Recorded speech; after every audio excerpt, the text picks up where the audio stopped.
Hi everyone, welcome to the latest episode of the EFL Magazine Business Podcast. This is Season 3, Episode 15. Today's guest is Rachel Baker. Rachel is the founder and owner of Merciful Mornings LLC. She's a wife, a mom of 2 kids, and lifelong teacher. Her BA in Early Childhood Special Education has allowed her to work as a developmental therapist, student services programmer, early intervention specialist, 3rd grade teacher, and ESL teacher. She made the jump to teaching online in 2017, and now she coaches others who are ready to get organized and turn their passions, hobbies, and expertise into profitable online classes. I hope you enjoy the episode. Hey everyone, buckle up for a new episode of the EFL Magazine Business Podcast, the one and only podcast made to help you launch your business or take your existing business to a level of success you could never have imagined. Whether you're a school owner, freelancer, publisher, or other entrepreneur, you're sure to pick up lots of actionable advice when you listen to the EFL Magazine Business Podcast. Remember to visit eflmagazine.com for great articles and features. Without further ado, here's your host, the founder of EFL Magazine, Philip Pound.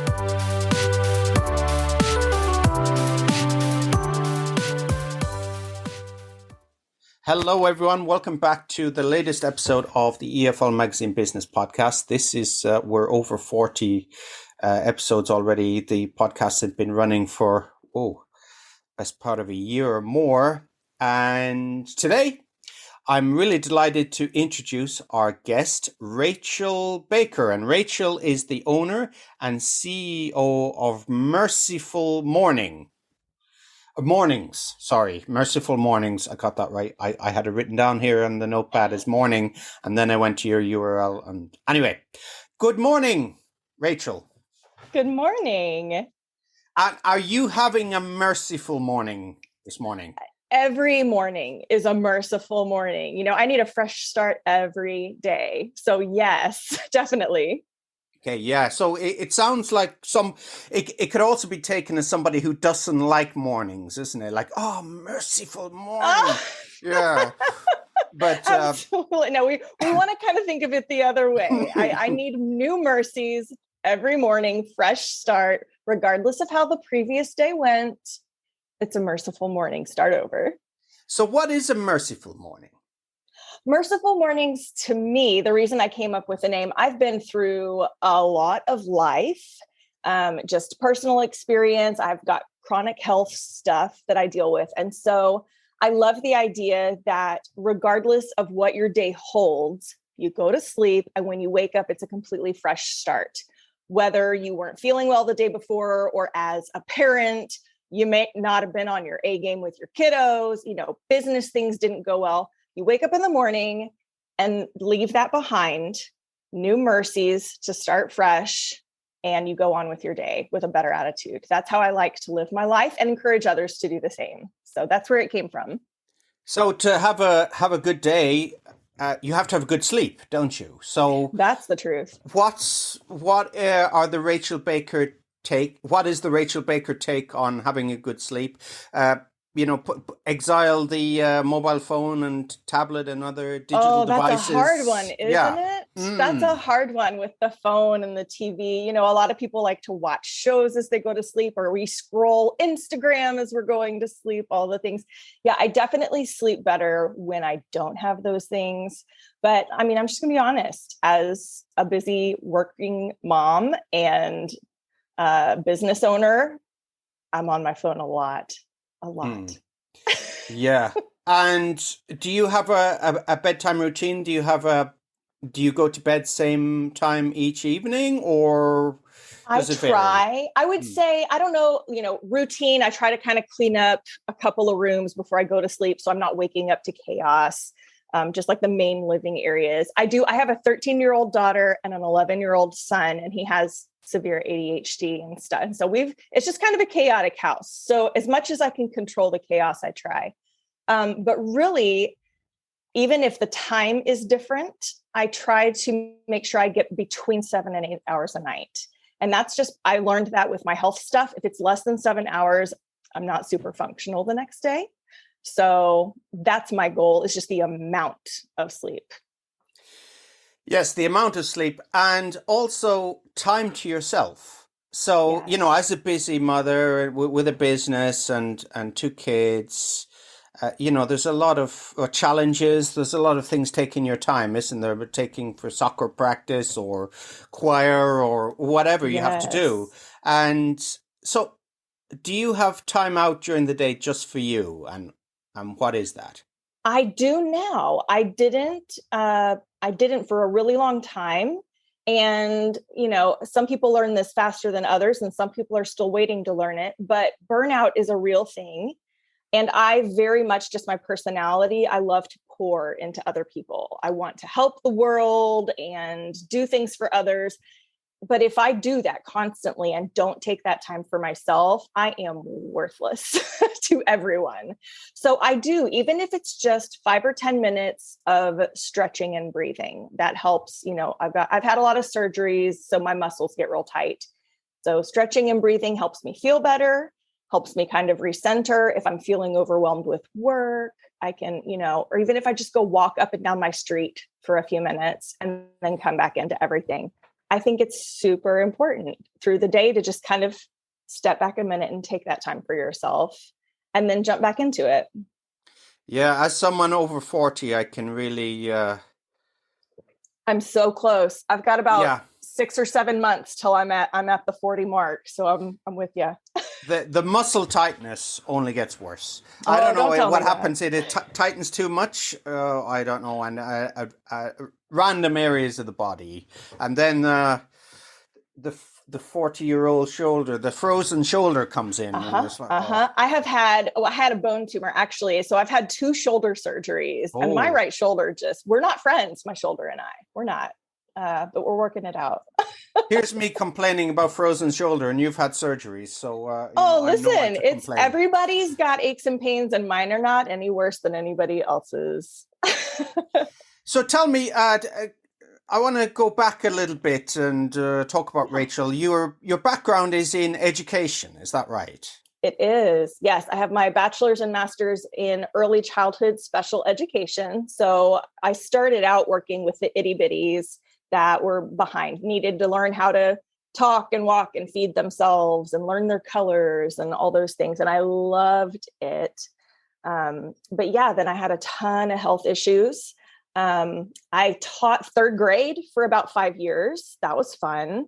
But the health stuff got significant enough. I kind of landed where I was using either a walker or a wheelchair every day. And just to teach in a classroom, it was not feasible to continue that physically.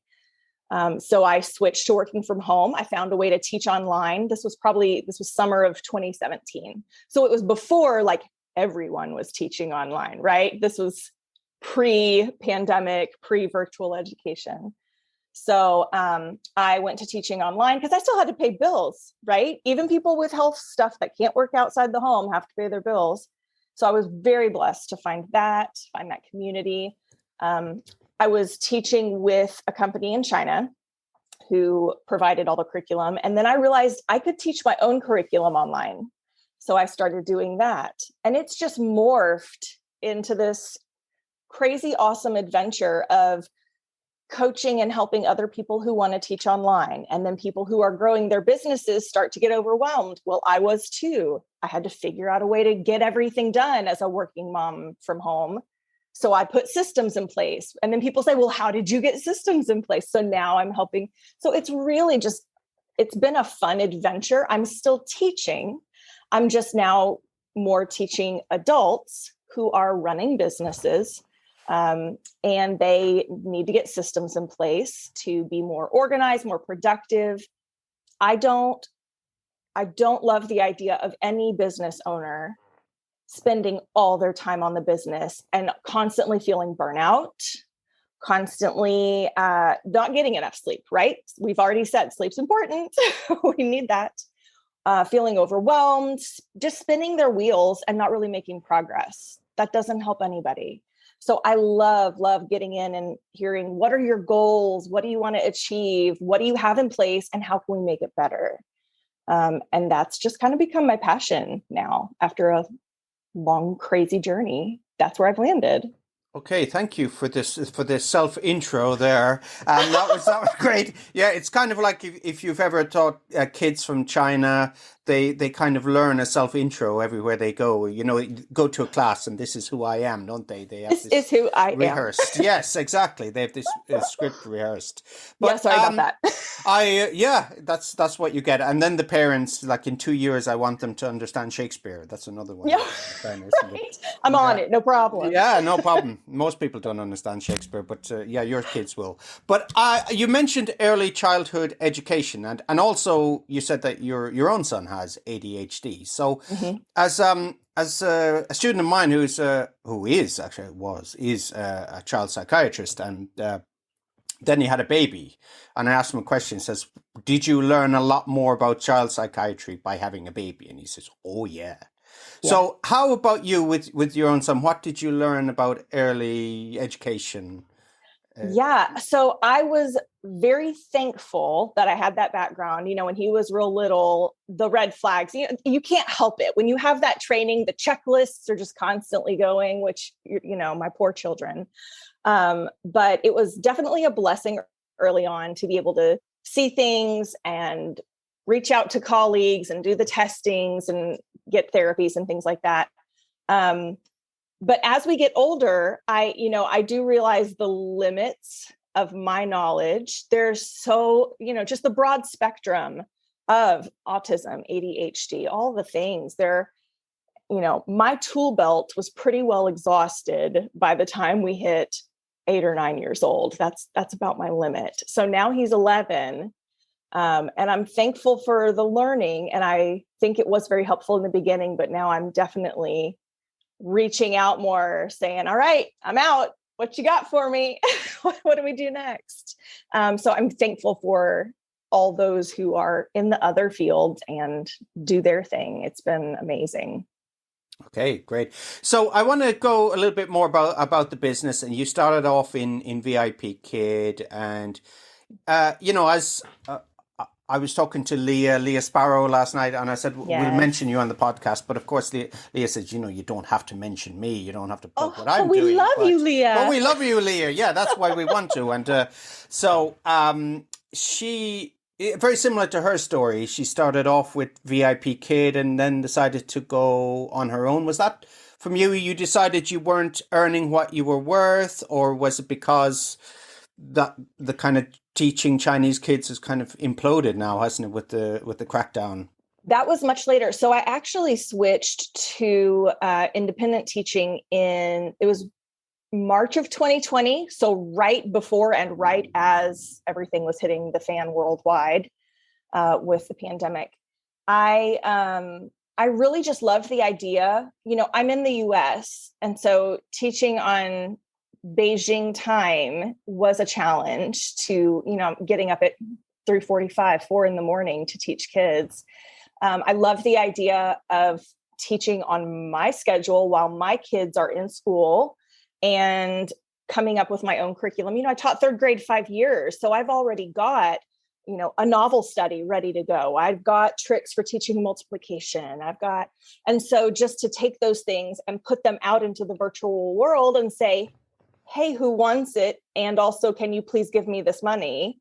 And they're like, yes, please take my money. That was an amazing thing to me, to be able to set my own schedule at decent hours, my own prices, doing things I already knew how to do. It was a beautiful thing. So I did both for a while, and eventually I phased out the China hours and just taught during my daytime hours while my kids were in school. It was fantastic. And where did your first clients come from? So I started through the OutSchool marketplace. I offered classes through OutSchool, and they're based in California. And so I started, I had kids on the East Coast, on the West Coast. They were from all over. And then I'd have kids in Australia and New Zealand, and they were from all over, just depending on the hours I offered classes, depended on, who I got. So I loved that. I loved the global aspect. I get in to teach and I never know who's going to show up. And like, I've got a kid from Texas and I've got a kid from Ireland. Cool, let's go. You know, that's just a neat thing to realize you can reach anyone across the globe that way to teach. Exactly, and it's time zone friendly as well. So the Right. Beijing thing, I know it's like here in Tokyo, it's like what, uh, 12, 13, 14 hours sometimes, 14 between us. And I think the West Coast in the US is like something like 15, 16 hours, depending, of Yeah. course, on time zone changes, but on summer, winter time. But yeah, it's a challenge, isn't it, to get up in those mornings. But what I find with Leah from chatting to her last night is that she got up, what I think she was, what time did we have a chat last night? Was it 8? Yeah, 6 or 8, 8 o'clock. So it would have been 7 a.m. for her. So it was no problem. She's kind of she's conditioned now to getting up and going. yeah, up and going. So yeah, you mentioned the online teaching. You had all the system, the curriculum in place, and it was just a matter of getting that online. So what was the challenge? Of course, traditional classrooms. Some classrooms have smart boards and tablets, and there is all that. But the traditional classroom was the scissors and the cutouts and the printouts, wasn't it? Yes. So going from, cutouts, printouts, in person, pair work activities, maybe like head, shoulders, knees and toes, and getting them running around and Right. touching and total physical response, all these things. And suddenly you're to do all that online. Yep, right in front of a camera. That's right. Limited area. I mostly taught, I mentioned novel studies and multiplication. I did a couple of classes with that age group, but my favorites really were the 3 to 5-year-olds. I did a lot of preschool virtual education, which a lot of people, you say that and they go, what? You did what? Because you don't think of that age group sitting down at a computer. We weren't there for longer than 30 minutes ever at a time. And I loved working on things like colors and shapes. And I really kept it old school. I didn't get real techy. You mentioned smart boards and all these things. I literally just had books on my, there's still some here on my shelf. And I would hold the book up to the camera and we'd go through and look at things. And then I would do an activity. We're looking for something blue. Go run around your house and find something blue and bring it back to show everybody. And they just thought that was amazing. And so I just tried to kind of do it. It was a kind of a combination of how I would do my classroom, early childhood stuff. And then that, like you mentioned, total physical response. Even now, I can't help but talk with my hands and energy while I'm talking with someone virtually. And that's one thing, Chinese, they don't have so much gesticulation, do they? And when I lived in China, and the Chinese look, the foreigner is moving his hands. And now for those who can't see on, it's a podcast, I'm moving my hands on the screen here. But yeah, the Chinese kids are kind of mesmerized by body movement, aren't they? Yes. One of my favorites, I was teaching a class. I had a 7-year-old and they were out at a restaurant having dinner and he was taking class on an iPad, and you could see behind him all of like the cooks, the waiters, everybody was behind, like trying to get a look at the crazy foreigner who's waving around and trying to teach English on this iPad. It was just like, hello, everyone. Ni hao. I'm sure there's like a line of people behind looking as well. That tends to happen. So yeah, you were teaching online, and then in parallel to that, you were teaching teachers that to get online. Yeah. So how did that come about? So I had a pretty good community already, just with VIP kid teachers, people who were trying to recruit others to teach online. I knew a lot of those people. Leah and I kind of met within that community, actually. And when I started branching out, making my own classes, there were other people some were really excited about the hours you could work, right? Not having to get up so early or teach so late. And others just were looking for additional income where they could still teach online. They've got all that they need to do it. It's just a different avenue. And so, but they didn't have the teaching background of creating curriculum or being able to decide what even to teach and what age group is that good for and how do I price it. And so it kind of became, okay, how'd you do it? And can you teach me how to do it too?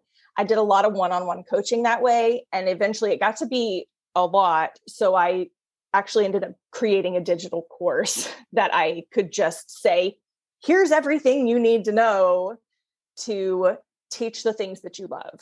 And just a plug for your course. Is it still online? Just please tell the listeners. It is. And I actually, this summer, my goal is to kind of get it even better. I want to improve a few things, but it is called Love What You Teach, because that's my goal for everybody. If you're going to be teaching online, you might as well love what you teach. And I especially with it, I want to encourage people who maybe don't have an education background, but are interested in teaching what they love online. I've worked with people who are in accounting and wanted to teach teenagers how to make a budget. People who have a background in catering, but are interested in teaching cooking or baking classes. All of this you can do online. With Leah, one of the things Leah Sparrow and I worked on together, she loves horses. And she wanted to come up with a way to teach kids who are interested in horses, either about riding or facts about the horse, whatever it was. So I did coaching sessions with her and we came up with all of her curriculum, and she had a lot of success teaching those classes online. It was so fun because it's things you wouldn't typically think of as education, but people out there are interested to learn it. And so to put it out, to know how to price it, how to make it fun, the tech things. There's just a lot of behind the scenes things that you don't necessarily think about unless you've been through it. So I try to make sure we walk through how to create the curriculum itself, the logistics of it, what are your options for offering it online, different platforms and tech options. And then once you've got it set up, what are the next steps to grow that business? And I try to connect them with people like Leah Sparrow, who can help them with marketing and a few others. So it kind of walks you from ground zero up until you're ready to do the thing. Okay. So all the way through. So, and this is somebody not with an educational background, but you can take them from raw recruit to, I have worked with teachers who were just ready to leave the brick and mortar classroom and wanted to try it online. And I've worked with people who have zero teaching background, but had a passion that they were eager to share. And either of those can work. You don't have to have the teaching degree. Obviously it helps, but it's not required. Okay. And you were growing that. And alongside that, I want to talk about productivity. And you said productivity. Actually, when I introduced you at the top of the show, I didn't give you your full title. Sorry about that. I said owner, CEO of Merciful Mornings, but actually written below that is productivity strategist. Okay. Yes. So tell me about productivity. This is my unexpected field of work. I wasn't ever planning to go this route. It happened organically, and I love it. I love it. And it really just developed because on this journey, and then I end up working with all these different people, you've got to have a way to keep it all straight. You've got to have a way to keep what you're doing every day going. Get the things done. I'm also a wife and a mom, and I help out with church. And so we all have a million hats that we wear. And I realized that I had 5,000 balls in the air and some were dropping, and I wasn't sure what was in the air and what was dropping anymore. So I went on a search for myself of how to keep everything organized. I've always been big with planners and lists and, but I just reached a point where that wasn't cutting it anymore. So I found a digital project management system because I'm on my computer all the time anyway. And I ended up using Asana. It is a digital project management system, and it is now like my personal secretary. I plug everything in, work or personal.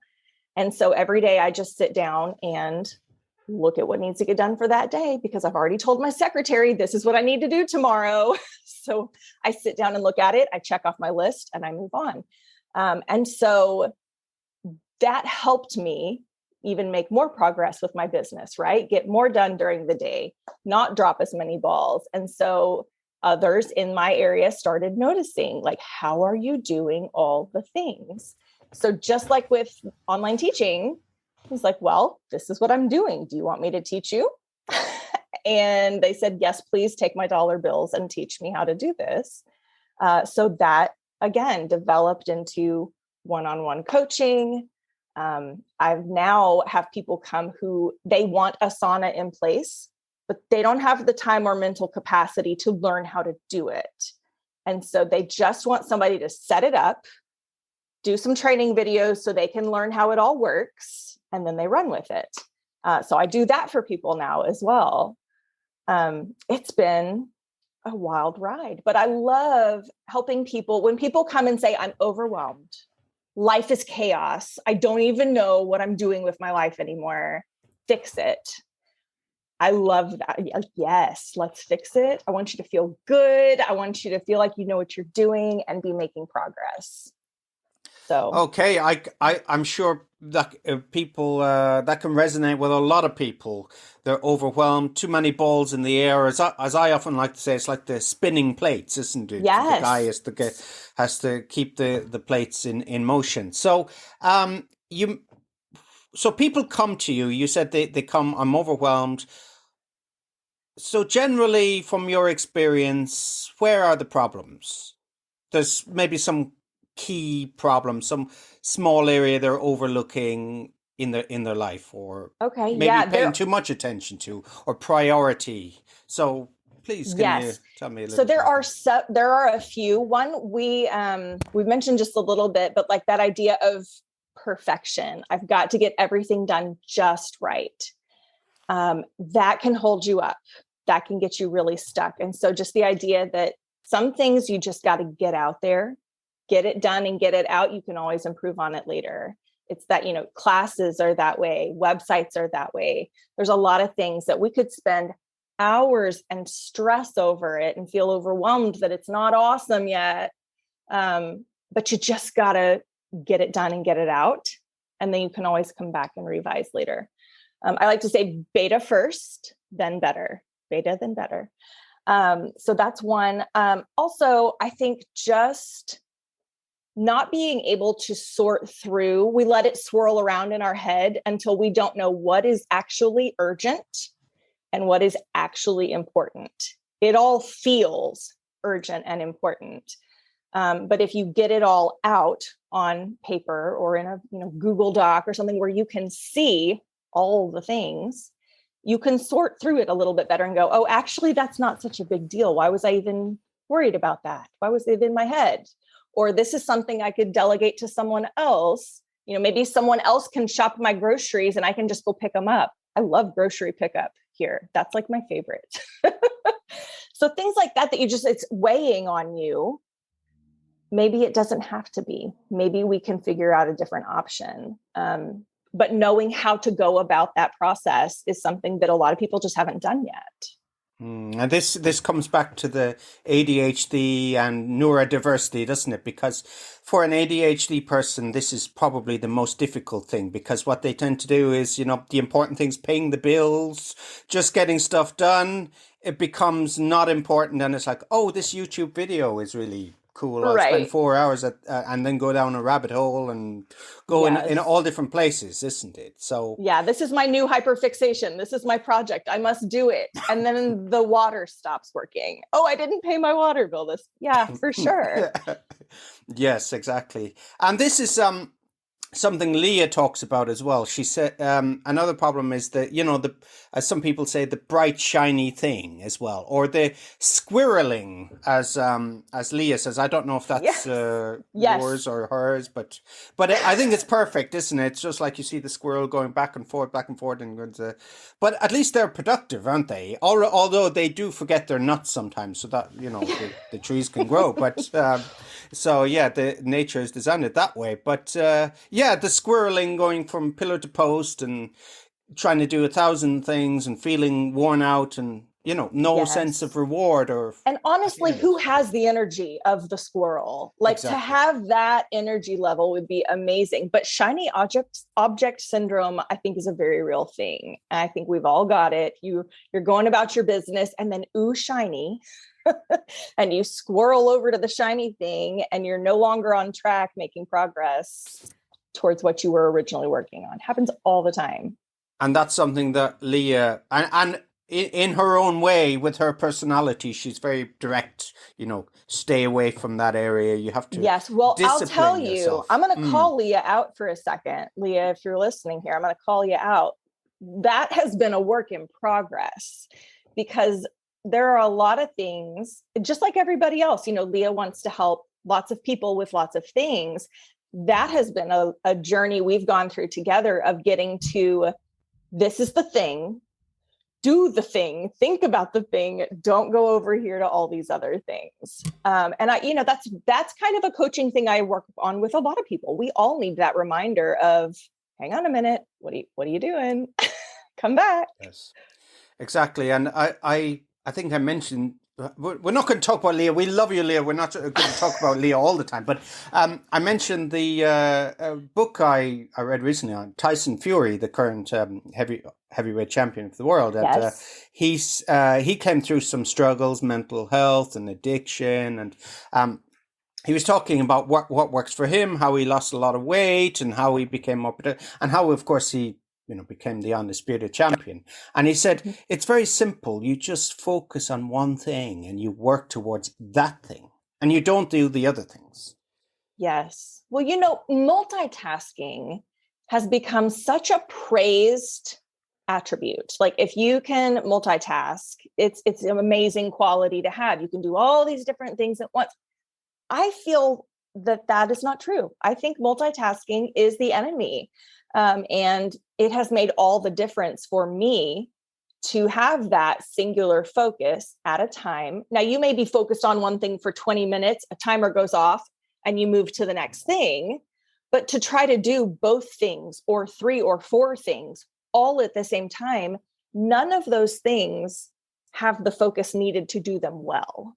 Right? So if you want to do a thing well, it needs your undivided attention. Just like having a conversation. If you're trying to talk to somebody and you're on your phone and you've got your earbuds in with music, and you can't actually process what that person is saying and give them the attention and focus they need to have a decent conversation. So I will stand on this hill. That's my, soapbox preaching, that multitasking serves you no purpose in any way. So you mentioned you're always a person for planners, and I think we've all been down these routes, haven't we? I think I've downloaded probably every kind of app and organizer and alarm and Stride. Stride. So basically, you try to build up the 30-day habits, don't you? Yes. And that's one of the apps I use. But it's very simple. It's out there for a long time, since the 50s. Very famous ex-president of the US, Mr. Eisenhower, and his matrix. Isn't that right? And I've begun to just work on that recently, and I actually have my Eisenhower matrix. And you mentioned that a little bit about priority and urgency. So tell me about that. Yes. Well, when you feel overwhelmed and you have too many things, it's really difficult to decide what's important, what actually is important. I like to, you mentioned the spinning plates, what's plates or balls or whatever it is you're trying to keep up in the air. I like to remind people that even though you have all of those things, they're not all made of glass. If you can kind of think of it that way, some of them may be plastic or rubber. And if they hit the ground, it's not the end of the world. You can pick them back up and deal with them later. But the ones that are made of glass, those are the ones you want to make sure stay in the air. If I don't pay my electric bill, I don't have electricity.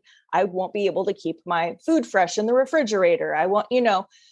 That's a glass ball. I need to stay on top of that. If I don't remember to mail this thing to somebody, as a gift that I want, like maybe they get it late, but it's okay. I can do it later. If there's a glass ball that needs my attention, I've got to take care of that first. And so just being able to get it all out, like, you mentioned you had your little paper there with the matrix on it, like get everything out first. You don't even have to sort it. Just what's on your mind to do, whether it's something that has to happen today, a vacation you want to take next year, an appointment you have in 3 months, like get it all out. And then you can look at it and kind of go, oh, that one's glass. That's got to be top of the list. Or why is that even on my list? Why was that in my brain? Let's get rid of that one. I don't need to worry about it anymore.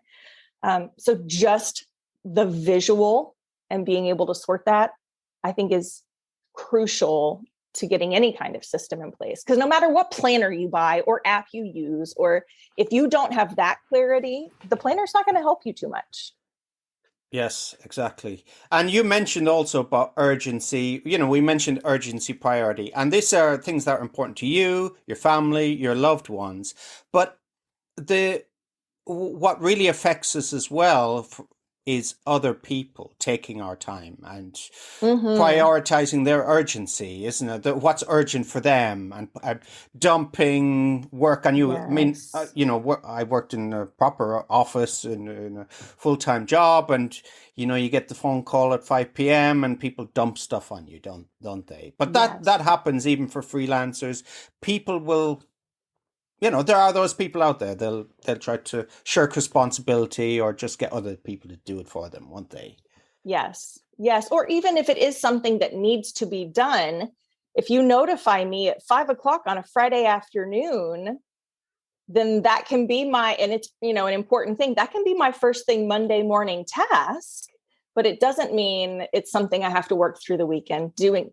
That's boundaries. And, you ask things that people struggle with and why this becomes an issue. Boundaries is a huge one. And it is one that I feel very personally. I have really had to work personally on establishing those boundaries, and saying, this time is for work.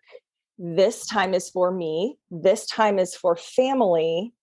And obviously there's some wiggle room in there depending on what happens in life. But if you are constantly giving up the me time, giving up the family time for things that ought not to be there, you're going to burn out real quick. So that is something that, I love the idea of blocking off your time, blocking off your day, batching tasks that are similar all at one time. And then when the time is up, the time is up. And that's okay. And you go on, when my kids get home from school, I don't want to still be sitting at my computer working. That's my time to catch up with my kids. And that's important. It's easy to sit here and I still have to get this done for my clients. But that does not serve my kids as I should be.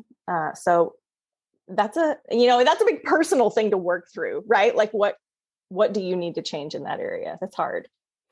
And as well as the boundaries, which you mentioned, is the letting go, isn't it? It's almost like you're hoarding stuff in your mind, isn't it? All these unimportant things, and they do come up, isn't it? So the psychologists say if a task is uncompleted in your mind, it kind of wears away, it nags at you, and it may be a task that you don't want to. That's not important. It's not a priority. So as you say, just get it all out on paper, and just. Thank you. Bye-bye. Yes. Why was that even in there? Get rid of it. Right. Either it finds a home on your schedule or it gets delegated to someone else who can help, or you get rid of it. Those really are your options. And then if it is going on your schedule, that's where you have to decide what's most important and urgent that happens today and what can wait till the end of the week. Right. So that's really, the process I try to help people with, and then putting in tangible logistical systems that you can use that work for you. The same thing doesn't work for everybody, right? We talked about neurodiversity. Some people work better in some ways and some in another. Some people like lists, others like calendars. So we got to find what works for you and makes you happy and put that in place. That's true, isn't it? And I've read a lot of these books over the years for productivity. I'm sure most people who failed at productivity, they're probably experts in productivity, aren't they? Right? You're Because looking the for the number of books. answers. Yes, exactly. And I think one of the books I read was it's like your whole day is scripted. So you get up and you eat at a certain time, and you switch off your digital devices at this time, and that might work for some people. But I think I what am not those happens is, people. yeah, we rebel, don't we? And we're just Yeah. like, that's it. No, it doesn't work. That didn't work for me. And we kind of preach the gospel of productivity, don't we? We're saying, this guy said no, and I'm going to do this. And then, you recant the whole thing, don't you? Yeah. Well, I'll After a tell you, week. I'll say right now, one of my favorite authors and speakers is John Acuff. I don't know if you're familiar with him. I'm not I familiar. love him. And he always asks people on his podcast, like, what time do you get up? Because he's all about reaching goals.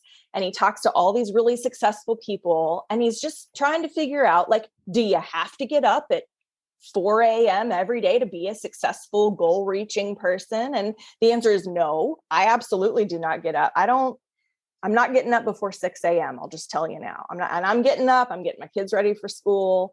But for some people, that's great. But I don't want people to think that you have to do, there's no certain thing that makes you super productive, right? It's not the waking up at 5 a.m. and running 3 miles and eating at a certain time. And you have to make it work for you. Whatever works for you, that's the right solution. Yes, exactly. We're all different. But one no, I can't remember. I've watched so many YouTube videos and read so many books on this, but one really worked for me, and maybe for the listeners. I don't know your take on this, but one piece of advice was, when you're doing your schedule for the week, is you first schedule your leisure activities. Mm-hmm.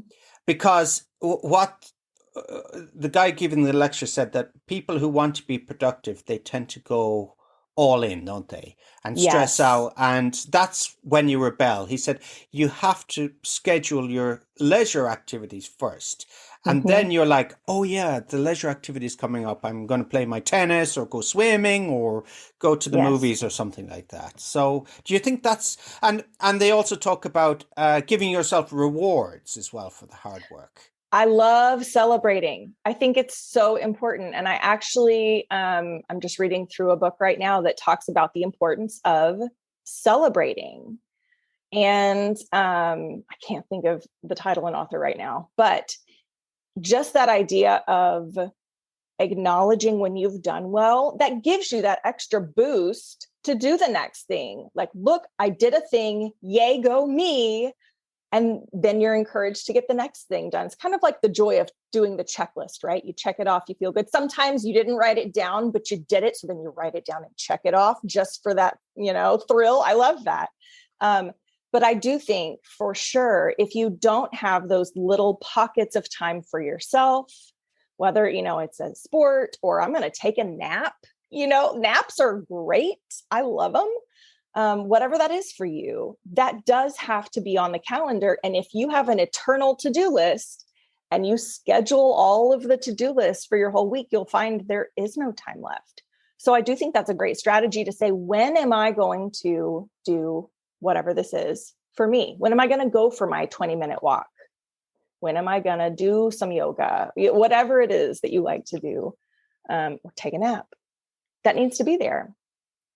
And I think a lot of it comes from bad advice, isn't it? Bad research, bad advice, fake gurus telling us we all should get up. And what we're becoming more aware of is this toxic positivity, toxic productivity and positivity, isn't it? It's like, Yes. just feel better and go out for your jog and don't drink the latte and save your money. Don't take Yeah. my latte, Philip. You're Yes. not going to take my latte. You're not going to take any of my coffee. Exactly. Yeah. So you can save up your whatever, and it's you can save your $10 a week on your lattes. But the joy is completely gone from life, isn't it? Ordering, go to the Right? coffee shop, meeting your friends. I mean, how many years will you take off your life if you can't go and meet your friends and, have a good time, hang out and relax? Well, and what's the purpose of all the work that you're doing? What's the point? What are you striving for? What's the end goal? I started these additional working from home things so that one, I could contribute and pay our bills, but two, so that I can be here when my kids get out of school. So I'm available when one has a program during the day and I can go be there for that. And I'm not like, hey, can I leave the office for a little bit? My kid's in the orchestra. I just work my schedule around that. And I will, like, let's just be honest. You talked about life is not always this positive, awesome. We don't live in unicorn and rainbow land, right? So sometimes when I'm in super work mode, I have a moment of like, oh, I've got to go. I got to leave. I got to get to my kids' thing. There's that side of it. And then I have to remind myself, like, this is why I'm doing what I'm doing. This is why I have the job that I do, so that I can happily attend whatever it is my kids got going on. So a lot of it's that mindset, remember your goals. Why are you doing what you're doing? And what do you want your life to look like? Don't lose that in the busyness of your business. Does that make sense? Absolutely. You're reminding me of that poem, isn't it? Leisure. You probably say Americans say leisure, don't they? Yes, You know that leisure. poem? What's the poem? Who has time to stand and who are you?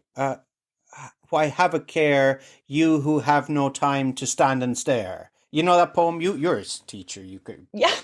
Yeah. I mean, I can't quote it for you, but yes, I'm Yeah. familiar. Is it Ogden Nash maybe wrote that one? Was it? I can't remember. It's been a long time since. But that's basically what he was talking about, is that this whirlwind, this, not even productivity, just busyness. Busy. We can get very busy just being busy.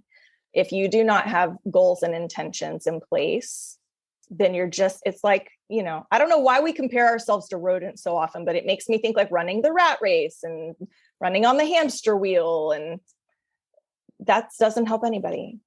Exactly. Yeah. So we're just a few minutes left. I'm talking to Rachel Baker from mercifulmornings.com, and it's been a real pleasure so far. So for someone starting out in business, as a freelancer, online teacher, and they're looking to make the leap, or indeed to scale their business, take it one step further. It's a very big question, but what are things that you've learned along the way that you'd like others to know? I think one of the first things that I did not know up front, that I learned way too late, is to have that clarity of why you're doing what you're doing, and always have that in the forefront. What is the purpose of, and everybody's going to be different. I'm working on this because I want to reach this goal, or I have to work from home because of my health, or I need the money, or I just love this. I'm passionate and I want to share it with the world. Everybody's got their thing. And so to have that clarity of why you're doing what you're doing, and then keep that forefront and kind of put a plan in place. Think, where do I want to be in 5 years? Where do I want this to be in 3 years? Work your way backwards, because that's how you know what needs to happen today, this week, this month, is if you say, that's my goal way down there, and this is how I backtrack from that to reach it. Because it's easy to say, that's my goal, I want to do that thing. Here's a bunch of stuff I can try to get there. You're not as likely to get there. So that is something I wish I had been aware of and known earlier on, for sure. And once you've got that figured out, to have a system in place to make it happen and keep your focus, I think is crucial. And just getting back to the Tyson Fury book, but this is something I think you'd be familiar with, a lot of the listeners as well, is the 5 regrets of dying. This article has been published a lot, Yes. and republished. And one of the regrets was, I wish I lived a life true to myself, not for somebody else, whether that be Yes. parents or society, whatever. So that's very much what you're saying, isn't it? Yes. Well, that's one of my biggest passion. I guess everything that I do, everything that I try to help people with is with the hope that I can help kind of provide some clarity. Like, obviously, we want to reduce the chaos. We want you to feel better about what you're doing. But I want to help provide that clarity of what is it. Everybody's got their own God-given strengths, skills, passions that are unique to them. They were created for a thing. What's your thing? What are you excited about? What can you be doing? And to just talk through that with somebody and give them that clarity, that's how you move forward with plans and systems and goals and things, is to know this is who I am, this is what I do, and this is where I want to be. And I don't want to regret, 10, 15 years from now, that thing that I didn't do. It's all about intent, right? And purpose. And I want that for everybody. Fantastic. And I think that's a really good place to leave it on, such a high, such an insight there. And I've been delighted to be chatting to Rachel Baker, and Rachel's website is mercifulmornings.com. And of course, you can find out more about Rachel, about working with her, productivity, getting online, teaching online, devising a syllabus, implementing, all the things, and so many more things. And I've been reliably informed by Leah, sorry, mention one more time, that, you're such a fantastic person to work with. And I mean, that's just come out in this podcast. And thank you. It's been a delight having you on. It's been awesome. Thank you so much for asking me. Thank you. Thanks for listening to the EFL Magazine Business Podcast with Philip Pound. For more great advice and resources, check out eflmagazine.com. If you found this podcast helpful, be sure to subscribe so you never miss an episode. See you next time.